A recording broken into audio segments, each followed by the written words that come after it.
Hello everyone, welcome to very good academy. Very good একাডেমিতে তোমাদের সকলকে জানাই স্বাগত আর সকলকে জানাই গুড ইভিনিং। কেমন আছো তোমরা? আশা করি তোমরা প্রত্যেকেই ভালো আছো। আজ আমি তোমাদের জন্য গুরুত্বপূর্ণ একটা প্র্যাকটিস সেট নিয়ে এসেছি। চলো সেটা শুরু করি আর বেশি দেরি না করে। দেখো আজকের প্রথম প্রশ্নে কি বলেছে। বলেছে স্থির জলে নৌকার বেগ 10 কিমি/ঘন্টা এবং স্রোতের বেগ 5 কিমি/ঘন্টা। স্রোতের অনুকূলে 75 কিমি যেতে হলে নৌকাটির সময় কত লাগবে? আমাদের দেখো নৌকার বেগ দিয়ে দিয়েছে, স্রোতের বেগ দিয়ে দিয়েছে, আর আমাদের কি চাই? দেখো নৌকার বেগ কত বলেছে। নৌকার বেগ বলেছে 10 কিমি/ঘন্টা। স্রোতের বেগ কত বলে দিয়েছে? 5 কিমি/ঘন্টা।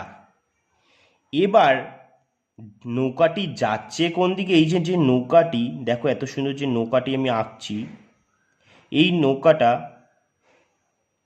এই নৌকাটা কি করছে?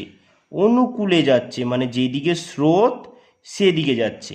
আমরা জানি অনুকূল কোনটাকে বলে, যেদিকে স্রোত সেদিকেই যদি নৌকা যায় সেটাই হচ্ছে অনুকূল, আর স্রোতের বিপরীতে গেলে সেটাকে বলে প্রতিকূল। তাহলে এই যে অনুকূলে যাচ্ছে, এই যে অনুকূলে যাচ্ছে, এই অনুকূলে কত কিমি যাবে? 75 কিমি পথ যাবে। এবার বলো অনুকূল মানে আমরা কি জানি? অনুকূলকে যদি ভাঙাই আমরা কি পাবো? অনুকূল মানে কি? নৌকা প্লাস স্রোত। অনুকূল মানে নৌকা প্লাস স্রোত। আর যদি প্রতিকূল বলতো তাহলে নৌকা মাইনাস স্রোত। তাহলে বলো অনুকূলের বেগ কত? 10। প্রতিকূলের বেগ কত? 5। তাহলে অনুকূলের টোটাল বেগ কত? 15 কিমি/ঘন্টা। এবার আমাদের কি বার করতে? সময়। সময় মানেই কি? দূরত্ব বাই বেগ। টোটাল দূরত্ব কত? 75 কিমি। বেগ কত? 15 কিমি/ঘন্টা। 75কে 15 দিয়ে ভাগ করলে কত হয়? দেখো 5×15 = 75। তাহলে তোমরাই বলো 75 কিমি যেতে নৌকাটার কত সময় লাগবে? মাত্র 5 ঘন্টা সময় লাগবে। হয়ে গেল, এটাই আমাদের অ্যান্সার। কি আছে? কিচ্ছু নেই। অনুকূল মানে সবসময় জানবে নৌকা প্লাস স্রোত মুখে মুখে যোগ করবে। আচ্ছা অনুকূলে যাচ্ছে, তাহলে 10 আর 5 তো 15, আর কত কিমি যাচ্ছে? 75। তার মানে সময় মানে কি? দূরত্ব বাই বেগ। 75/15, 5×15 = 75। এরকম মুখে মুখে করবে এইসব অঙ্ক। প্রতিকূল মানলে, প্রতিকূল যদি বলে তখন নৌকা মাইনাস স্রোত, তখন আবার 10 থেকে 5 মাইনাস হয়ে যেত, বেগ হয়ে যেত 5। অনুকূল মানে স্রোত যেদিকে যাচ্ছে নৌকাও সেদিকে যাচ্ছে। প্রতিকূল মানে স্রোত, স্রোতের বিপরীত দিকে নৌকা যাচ্ছে, সেটা হচ্ছে প্রতিকূল। চলো তাহলে এগিয়ে যাই আমরা পরবর্তী অঙ্কের দিকে। দেখো 2 নম্বর অঙ্কে কি বলেছে? 15% বৃদ্ধির ফলে একটি সংখ্যার বৃদ্ধি হয় 60। প্রকৃত সংখ্যাটি কত? একদম সহজ অঙ্ক একটা। 15% বৃদ্ধির ফলে, ধরো সংখ্যাটা আগে ছিল 100। কেন দাদা 100 ধরলাম? যেহেতু পার্সেন্ট আছে আমরা ধরে নিলাম সংখ্যাটা 100। আমি ধরলাম সংখ্যাটা ছিল আগে 100, এখন নাকি 15% বৃদ্ধি পেয়েছে। এখন ধরো 15% কী হয়েছে? বৃদ্ধি পেয়েছে। তাহলে সংখ্যাটা এখন কত হবে? 115 হবে তো। এবার তোমরাই বলো, সেটাই বলে দিয়েছে যে কত বৃদ্ধি পেয়েছে, সেটাই বলে দিয়েছে। কত বৃদ্ধি পেয়েছে? 15% বৃদ্ধি পেয়েছে। আর প্রশ্নেও দেখো আমাদের বলে দিয়েছে বৃদ্ধি পাওয়ার ফলে সংখ্যাটি কত হয়েছে বলেছে। দেখো 15% বৃদ্ধির ফলে একটি সংখ্যার বৃদ্ধি হয় 60, মানে সংখ্যাটিও বেড়ে কত হয়েছে? 60 হয়েছে। তোমরা বলো এটাও বৃদ্ধি হয়েছে, এটাও বৃদ্ধি হয়েছে, দুটোই সমান। যেহেতু সব বলেছি কি 15% বৃদ্ধির ফলে, আগে যদি একটি সংখ্যা 100 থাকতো, এখন সংখ্যাটা হয়েছে 115। কত বেড়েছে? 15 বেড়েছে। আর প্রশ্নে বলেছে এই যে বৃদ্ধির ফলে সংখ্যাটা হয় 60। আমরা ভাবছি আচ্ছা এটাও তাহলে 15 বৃদ্ধি পেয়েছে, আর এখানে বলেছে 60ও বৃদ্ধি পেয়েছে, তার মানে দুটোই সমান। তাহলে এবার আমরা কি করব? কাটবো। 4×15 = 60। আমাদের বলেছে প্রকৃত সংখ্যা কত? এই যে প্রকৃত সংখ্যা ধরে নিয়েছিলাম 100, এটার সাথে জাস্ট গুণ করে দেবো। 4×100 = 400। তাহলে আমাদের প্রকৃত সংখ্যাটি কত? 400। এটাই কি হলো আমাদের অ্যান্সার, যেটা আমাদের অপশান ডিতে আছে। চলো তাহলে এগিয়ে যাই পরবর্তী অঙ্কের দিকে। দেখো বলেছে 3 নম্বর অঙ্কে এক ভদ্রলোক 800 টাকায় একটি রেডিও কিনে তার উপর কি করছে, 400 টাকা খরচ করছে। সে রেডিওটি 1500 টাকায় বিক্রি করলে তার শতকরা লাভ কত হবে? তাহলে ভদ্রলোক প্রথমে কি করছে, 800 টাকা দিয়ে একটি রেডিও কিনে আনছে। তাহলে ভদ্রলোক 800 টাকা দামের একটা রেডিও কিনে আনলো। এবার ভদ্রলোক তার উপর কী করলো, নিজে ওই রেডিওর ভিতরে অনেক কিছু মডিফাই করলো। দেখবে এখনকার অনেক ছেলেরা আছে যারা গাড়ি কিনে আনে, তারপরেও সেই গাড়িটা কেনার পর নিজেদের পছন্দ মতো মডিফাই করে গাড়িটাকে। তাহলে এখানেও ভদ্রলোক কী করেছে, রেডিওটি কিনে এনেছে ঠিকই, কিন্তু রেডিওটির সে আরও সুন্দর করার জন্য বা অনেক কিছু অ্যাড করার জন্য তার ওপর আরও 400 টাকা খরচ করে দিয়েছে। তাহলে ব্যক্তির টোটাল কত টাকা ক্রয় মূল্য হয়ে গেল? টোটাল 800 আর 400 8 4 1200 টাকা ব্যক্তির ক্রয় মূল্য হলো। এবার ব্যক্তি বলল, আচ্ছা এবার তো 1200 টাকায় জিনিসটা খরচা করে ফেললাম জিনিসটার ওপর, এবার আমি কি করব? বলছে সে রেডিওটি 1500 টাকায় বিক্রি করবে। বলছে এবার আমি রেডিওটি বিক্রি করব। এবার কি করবে, রেডিওটা বিক্রয় করবে। সে কত টাকায় বিক্রয় করবে? 1500 টাকায় বিক্রয় করবে। তোমরাই বলো, 1200 টাকার জিনিস যদি 1500 টাকায় বিক্রি করে, তাহলে এই ভদ্রলোক কত টাকা লাভ করছে? তোমরা বলবে কি, দাদা এটা তো সহজ জিনিস, 1200 টাকার জিনিস যদি 1500 টাকায় বিক্রি করে, তাহলে বিক্রেতা 300 টাকা লাভ করছে। 300 টাকা লাভ করছে। আমাদের এটাই বলেছে যে তার লাভের শতকরা কত। তাহলে লাভ কিভাবে বার করব আমরা? আমরা জানি কি লাভ মানে বার করব, আমরা জানি কি সবসময় ক্রয় মূল্যটা কোথায় বসে, তলায় বসে। তাহলে বলো, ওই ব্যক্তির ক্রয় মূল্য কত ছিল? 1200 টাকা। আবার কেউ 800 টাকা বসিয়ে দিই না কেন? কারণ 800 টাকার সঙ্গে আরও 400 টাকা খরচ করছে, খরচ করে সে জিনিসটা একটা পারফেক্টভাবে একটা রেডিও বানিয়ে নিয়ে এবার সে বিক্রি করেছে 1500 টাকায়। তার মানে তার কিন্তু ক্রয় মূল্য কিন্তু 1200ই। তাহলে 1200 টাকার ওপরে সে ক টাকা লাভ করেছে? তোমরা বলে, দাদা 300 টাকা লাভ করেছে। লাভটা কোথায় বসাবে? ওপরে। লাভ ক্ষতি সবসময় ওপরে বসে। এবার আমাদের শতকরায় বলেছে, শতকরা মানে কি 100। চলো কাটাকুটি করি। 2 শূন্য 2 শূন্য, 3 দিয়ে কাটি, 3 4 12। এবার 4 দিয়ে ডাইরেক্ট 100কে কাটি, 4 25 100। তাহলে সে কত পার্সেন্ট লাভ করেছে? 25% লাভ করেছে। এটাই হয়ে গেল আমাদের অ্যান্সার। বুঝেছো? চলো তাহলে এগিয়ে যাই পরবর্তী অঙ্কের দিকে। দেখো 4 নম্বর অঙ্কে কি বলেছে, খুব সহজ একটা অঙ্ক। যারা যারা পারবে অবশ্যই আগে আমাকে কমেন্টে জানাবে, আর যারা পারবে না কোনো চিন্তা নেই, তোমরাও এরপর থেকে পারবে। দেখো 4 নম্বর অঙ্কে বলেছে, এক ব্যক্তি 13,000 টাকা 3টি ব্যাংকে এমনভাবে ভাগ করে রাখলেন যে, কি করছে ব্যক্তির কাছে টোটাল 13,000 টাকা আছে এবং সে 3টি ব্যাংকে ভাগ করে রাখছে। এক সেকেন্ড, একটু মিস্টেক আছে এখানে একটু।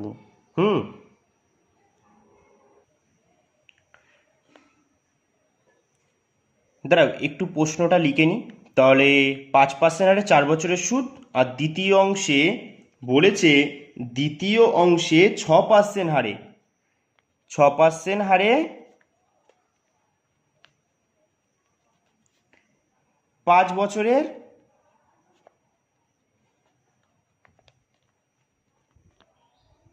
5 বছরের সুদ। তারপর কি বলেছে? তারপর বলেছে এবং তৃতীয় অংশের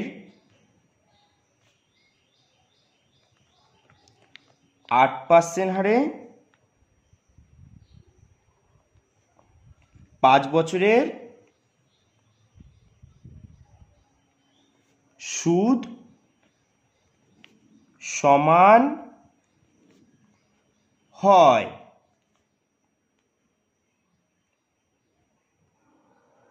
তাহলে প্রথম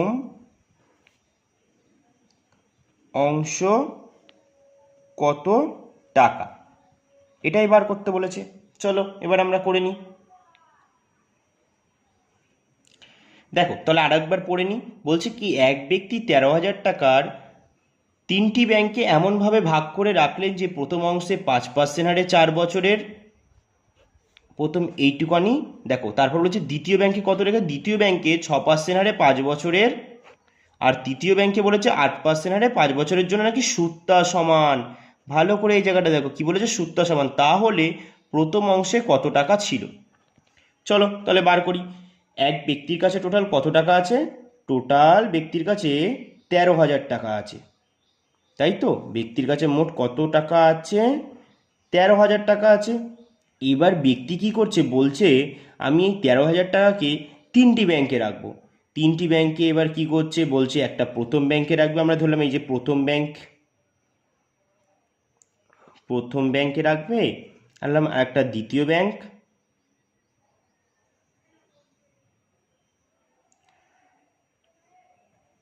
আর একটা দ্বিতীয় ব্যাংকে রাখবে, আর একটা রাখবে তৃতীয় ব্যাংকে। আমরা একটু লিখে নিলাম, কারণ ব্যক্তি তো তিনটি ব্যাংকে রাখছে, তাই তো। তাহলে এই 13,000 টাকাটাকেই প্রথমে প্রথম ব্যাংকে রাখবে, আবার দ্বিতীয় ব্যাংকে কিছু অংশ রাখবে, আবার তৃতীয় ব্যাংকে কিছু অংশ রাখবে। এবার ভালো করে দেখো, আমরা জানি না যে 13,000 টাকা তার কাছে মোট আছে, এটা জানি, কিন্তু এটা জানি না যে সে কত করে কোন ব্যাংকে রাখছে। এবার যেহেতু আমরা কিছু জানি না, তাই আমাদের কিছু একটা ধরে নেওয়াটাই সবথেকে বুদ্ধিমানের কাজ হবে। চলো তাহলে আমরা এটা কিছু ধরে নিই। আমরা ধরে নিলাম প্রথম ব্যাংকে সে এক্স টাকা রাখছে, দ্বিতীয় ব্যাংকে সে ওয়াই টাকা রাখছে, তৃতীয় ব্যাংকে সে জেড টাকা রাখছে। এটা ধরে নিলাম, ঠিক আছে, সাপোজ ধরে নিলাম যে এত এত টাকা সে ব্যাংকে রেখেছে। এবার আর একটা জিনিস বলেছে যে তারপরে যে প্রথম অংশে 5% হারে 4 বছরের সুদ, প্রথম অংশে ক পার্সেন্ট হারে সুদ দেবে, 5% হারে 4 বছরের সুদ দেবে। দ্বিতীয় অংশে বলেছে 6% হারে 5 বছরের সুদ, আর তৃতীয় অংশে বলে দিয়েছে কি 8% হারে 5 বছরের সুদ নাকি সমান হবে। এবার চলো আমরাও তাহলে সুদগুলো বার করি। দেখো তো প্রথম ব্যাংকে 1 বছরে কত পার্সেন্ট সুদ দিচ্ছে, 5%। তাহলে 4 বছরে কত দেবে, 5 8 এই 4 5 20%, 20% সুদ দেবে। এবার বলো তো এই যে 20% সুদটা দিল, কার 20% সুদ দেবে। তোমরা বলবে দাদা কেন, আমরা তো ধরেছিলাম এক্স, এক্স টাকার 20%। হ্যাঁ, এক্স টাকার 20% সুদ দেবে। এবার চলো দ্বিতীয় ব্যাংকে দেখি। দ্বিতীয় ব্যাংকে দেখো 1 বছরেই 6% সুদ দিচ্ছে, 5 বছরে 5 6 30%। কার 30% সুদ দেবে, তোমরা বলবে দাদা ওয়াই টাকার 30%। আমি বলবো একদমই ঠিক বলেছো, ওয়াই টাকা 30%। এবার তৃতীয় ব্যাংকে 1 বছরেই 8% সুদ দেয়, 5 বছরে 5 8 40। কার 40%, জেড এর 40%। জেড এর, এর মানে কি গুণ, আর 40%। এবার তোমরাই বলো, এটাও প্রথম ব্যাংকের সুদ, এটাও দ্বিতীয় ব্যাংকের সুদ, এটাও তৃতীয় ব্যাংকের সুদ। এই সুদগুলো বলেছে নাকি তিনটেই সমান, সমান বলেছে, তাই চলো আমরাও সমান করে দিই, তাই তো। এবার চলো কি দেখো পার্সেন্ট, দেখো পার্সেন্ট তুললে তো তাহলে 100 যায়, আর সমান সমান আছে তিনটে 100ই কেটে যাবে। চলো আমরা তাহলে পার্সেন্টগুলো কেটে দিই, পার্সেন্ট পার্সেন্ট কেটে গেল তিনটের। এবার আর কি কাটাচ্ছে, হ্যাঁ শূন্যগুলো কেটে যাচ্ছে। কেন দাদা কাটাকুটি করছি, কারণ মাঝখানে সমান সমান আছে, তাই আমরা কাটাকুটি করতে পারবো। এবার আমরা গুণ করি, 2x সমান সমান হচ্ছে 3y, 3 দিয়ে ওয়াইকে গুণ করলে 3y হয়, আর 4কে জেড দিয়ে গুণ করলে 4z। এবার দেখো তাহলে প্রথম অংশে 2x, দ্বিতীয় অংশ হচ্ছে 3y, আর তৃতীয় অংশ হচ্ছে 4z। এগুলো কি পেলাম সব আমরা।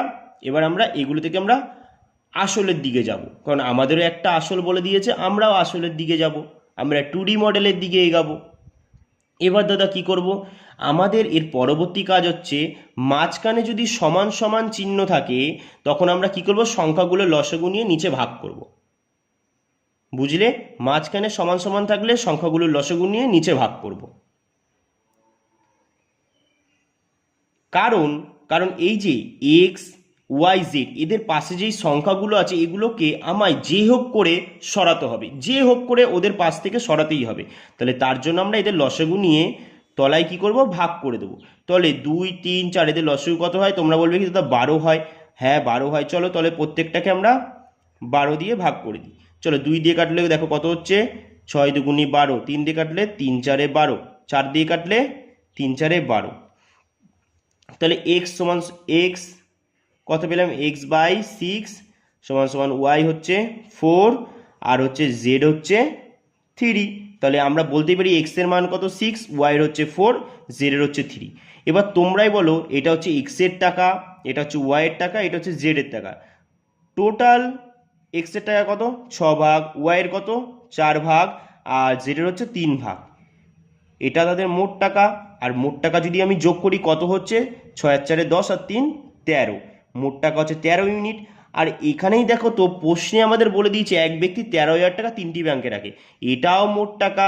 আর প্রশ্নে যেটা বলেছে এটাও মোট টাকা, কারণ এই টাকাটাকেই তো 3টি ব্যাংকে রেখেছে ব্যক্তিটা ভেঙে, তাহলে এটাও মোট টাকা। আর প্রশ্নে যেটা বলেছে সেটাও মোট টাকা। তাহলে আমরা বলতেই পারি 13 ইউনিটের ভ্যালুই কত 13,000 টাকা। কত গুণ হচ্ছে 13 কে 13, আর কটা শূন্য 3টে শূন্য পেছনে বসে যাবে। এবার আমাদের বলেছে তাহলে প্রথম অংশে কত টাকা, মানে প্রথম অংশে কত টাকা ছিল। তাহলে প্রথম অংশে বলো তো আমরা কত ভাগ পেয়েছি, এই যে 6 ভাগ, এটাকে আমরা কি করবো 1000 দিয়ে গুণ করে দেবো। তাহলে 6 কে 6, আর কটা শূন্য 3টে শূন্য, তাহলে কত হয়ে গেল প্রথম অংশে কত টাকা আছে 6,000 টাকা। এটাই আমাদের কি অ্যান্সার, যেটা আমাদের অপশান বিতে আছে। বুঝেছো? দেখো আমি পুরো ভাঙিয়ে ভাঙিয়ে দেখিয়েছি, তোমরা এইভাবে করো, তোমরা অঙ্ক পারবেই পারবে। আগে শেখো, তারপর শর্ট তারপর তোমরা শিখে গেলে তোমরা নিজেরাই শর্ট বানাতে পারবে, তখন আমাকে বানিয়ে দিতে হবে না। তাই আগে শেখো কি বলেছে, প্রশ্নের সাথে রিলেট করো, প্রশ্নে কি বলেছে তোমাকে কি করতে হবে। চলো তাহলে এগিয়ে যাই পরবর্তী অঙ্কের দিকে। দেখো 5 নম্বর অঙ্কে বলেছে 250 টাকা কেজি দরের চায়ের সাথে 300 টাকা কেজি দরের চা কি অনুপাতে মিশ্রিত করলে প্রতি কেজি মিশ্রিত চায়ের দাম 270 টাকা হবে। তাহলে এটা একটা বাচ্চাদের অঙ্ক, তোমরা প্রত্যেকেই আগে অবশ্যই ভিডিওটা এখানে থামিয়ে তোমরা আগে আমাকে অ্যান্সারটা কমেন্টে জানাবে, তারপর যারা পারবে না তারা আমার সাথে দেখো। অবশ্যই এটা মিশ্রণের খুব একটা সহজ অঙ্ক। বলেছে কি 250 টাকা কেজি দরের চা, তাহলে একটা প্রথম প্রকার চা আছে যেটার দাম কত 250 টাকা কেজি দরের চায়ের সঙ্গে, বলছে এই 250 টাকা কেজি দরের চায়ের সঙ্গে 300 টাকা কেজি দরের চা নাকি মেশাবে, মিশিয়ে তারপর কি বলেছে এই যে মিশালো, বলছে এটাই বলেছে যে প্রথম ভাগ থেকে কত অনুপাত মেশাচ্ছে আর দ্বিতীয় ভাগ থেকে কত অনুপাত মেশাচ্ছে, মিশিয়ে কি করলো ব্যক্তি একটা চা তৈরি করলো আর তার দাম রাখলো কত 270 টাকা। এই দুটো চা মিশিয়ে একটা চা তৈরি করলো, সেটার দাম রাখলো 270 টাকা। আমরা কি জানি এটা হচ্ছে কি অ্যালিগেশন প্রসেস। চলো আমরা এবার একটু করে নিই, এটাই নিয়ম। চলো এবার এটা থেকে আমরা 300 থেকে 270 মাইনাস করলে কত হচ্ছে, তোমরা বলবে দাদা 30 হচ্ছে, অবশ্যই। এবার 250 থেকে মানে 270 থেকে 250 মাইনাস করলে কত হচ্ছে 20 হচ্ছে। এবার আমরা কাটাকুটি করে, যেহেতু সমানে মাঝখানে ইস্টু আছে তাই আমরা কি করবো কাটাকুটি যাবে। তাহলে কত অনুপাতে মেশানো হয়েছে 3:2 অনুপাতে মেশানো হয়েছে। তার মানে প্রথম ভাগ থেকে 2 ভাগ চা নিয়েছিল, আর দ্বিতীয় ভাগ থেকে প্রথম ভাগ থেকে 3 ভাগ চা নিয়েছিল, আর দ্বিতীয় ভাগ থেকে 2 ভাগ চা নিয়েছিল। তারপর মিশিয়ে দাম করেছিল কত 270 টাকা। তারপর আমরা কি করলাম 300 থেকে 270 মাইনাস দিয়ে দেখলাম এখানে 30, আর এখানে হচ্ছে কত 270 থেকে 50 মাইনাস দিলে 20। আমরা কাটাকুটি পেলাম কত 3:2, মানে প্রথম ভাগ থেকে 3 ভাগ চা নিয়েছিল আর দ্বিতীয় ভাগ থেকে 2 ভাগ নিয়েছিল। এটাই বার করতে বলেছে যে কত, এই দেখো কি অনুপাতে মিশ্রিত করলে, কোথায় আছে অপশান এতে আছে। দেখো খুব সহজ একটা অঙ্ক, বাচ্চাদের অঙ্ক। কেমন লাগলো তোমাদের এই ক্লাসটা তাহলে অবশ্যই আমাকে কিন্তু কমেন্টে জানাবে। আর তোমরা কোন টপিকের ওপরে ক্লাস চাইছো সেটাও আমাকে কমেন্টে বলবে। তাহলে আজকে এখানে আমাদের ক্লাসটা শেষ করছি, আবার দেখা হবে তোমাদের সঙ্গে গুরুত্বপূর্ণ একটা ক্লাসে। ততক্ষণের জন্য সকলকে টাটা।